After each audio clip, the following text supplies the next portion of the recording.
वरना मरो। तो अब हम आपको कैसे बचा सकते हैं? हम लोगों को बाजी प्रभु देश पांडे चाहिए। पूरे 12 मावल में सिर्फ आपके पास वो योद्धा है जो उस शिवाजी राजा को रोक सकता है। पक्के शस्त्र चाहिए, एक की जान लेनी है। उसका नाम शिवाजी शाहजी भोसले। शिवाजी राजा आग है, आग। इस आग से मत खेल, भस्म हो जाएगा। मुझे मावल का बाजी दे दो, मैं मावल को स्वराज्य दूंगा। इस स्वराज्य वराज्य से मेरा कोई संबंध नहीं। मैं भला, मेरे बांदल भले। आपके इसी स्वार्थ ने बर्बाद किया है महाराज। जिसे प्रजा का आशीर्वाद, वो मराठा जो जात पात के परे है, वो मराठा जिसकी हर सांस में भगवा, वो मराठा। स्वराज्य कर्तव्य की खोखली दीवारों के सहारे खड़ा नहीं रहता, उसके लिए चाहिए ईमान का काला पत्थर। मैं शिवाजी शाहजी भोसले उस दिन की राह देखूंगा जब बाजी प्रभु देश पांडे हाथ में पट्टा उठाएंगे, वो कर्तव्य के लिए नहीं बल्कि ईमान के लिए। बड़े खान साहब के पेट से बड़े बड़े राते निकाले थे उसने। सोचो तुम्हारे कहां से क्या निकालेगा वो शिवाजी। ये शिवाजी नाम की कहानी शुरू तो हुई थी सिंगरी से।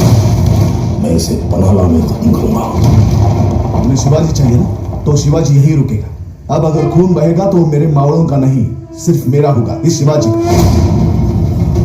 राजा के लिए तो सैनिक मरते ही रहते, पर एक मामूली सैनिक के लिए मरने को तैयार राजा मैंने पहली बार देखा। जाइए राजे जाइए, मैं और मेरे 300 बांदल सिद्धि को यहीं घोड़खिंड में रोकते हैं। ऐसे कई बाजी आएंगे जाएंगे, पर शिवाजी फिर से होगा नहीं। चलो इस दुनिया को दिखा दे 300 उल्टी खोपड़ी के मराठे क्या कर सकते हैं।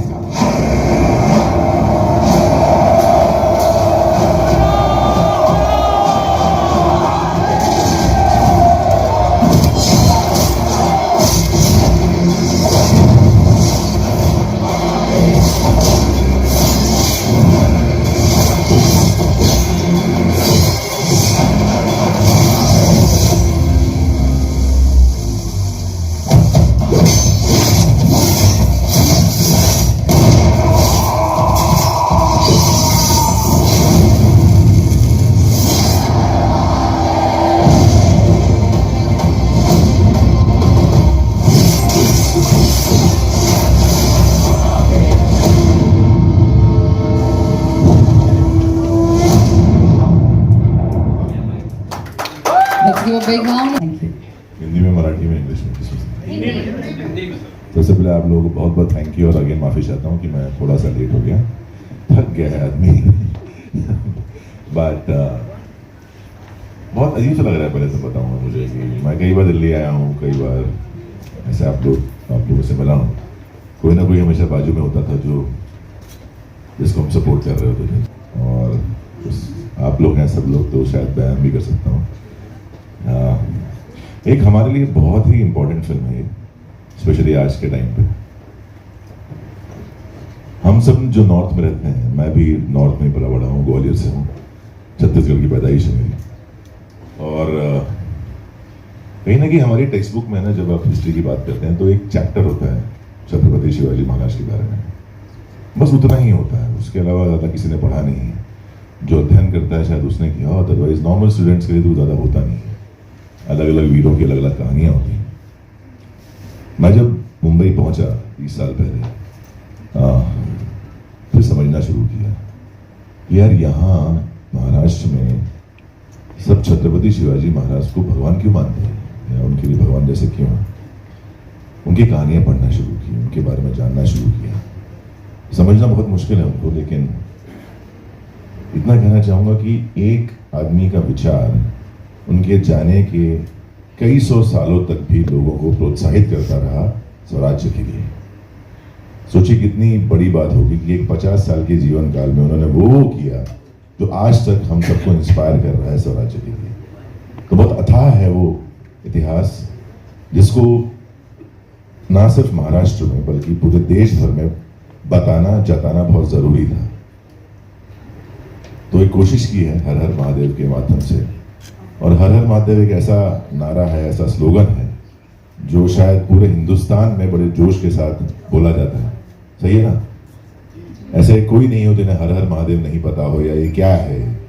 तो कहीं ना कहीं उसका सबके अंदर एक भावना वो है हर हर महादेव की। जहां भी आप जोश दिखाना चाहते हैं वहां हर हर महादेव बोलते हैं। मराठा रेजिमेंट का स्लोगन है हर हर महादेव।